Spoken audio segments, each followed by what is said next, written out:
Intense negative emotions are experienced in depression. The individual focuses on himself, his mind, indifferent to the outside world.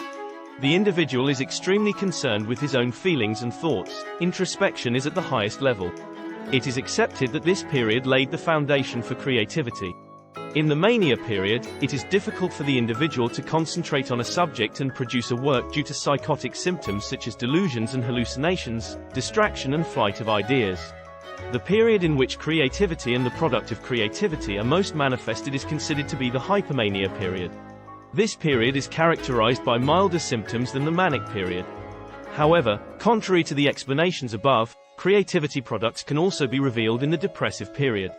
For example, Van Gogh painted Sunflower while he was depressed, while Edward Munch painted The Scream during the most complicated period of his life. Contrary to these examples, the author Virginia Woolf stated that she could not write when she was depressed.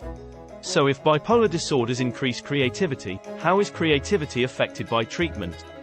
Munch's doctor, Dr. the Panther, stated that after a successful treatment, Munch lost his creativity. This finding supports the view that there is a relationship between bipolar disorder and creativity. Bipolar disorders can be seen at a rate of 1 to 1.5% in the society with the narrowest definitions.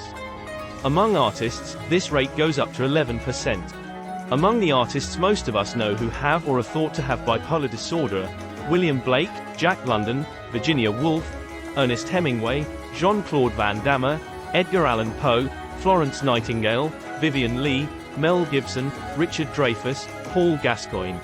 But not every person with bipolar disorder is creative, and not every creative person has to have bipolar disorder.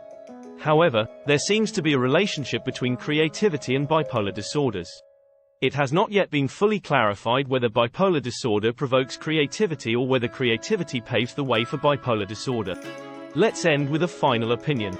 If the person has been painting since childhood, that is, from the ages when bipolar disorder symptoms do not appear, and is a painter who has already established his technique when he reaches his 20s, and then begins to have manic attacks, then the manic episode will contribute to artistic creativity and a new perspective on the artist's work.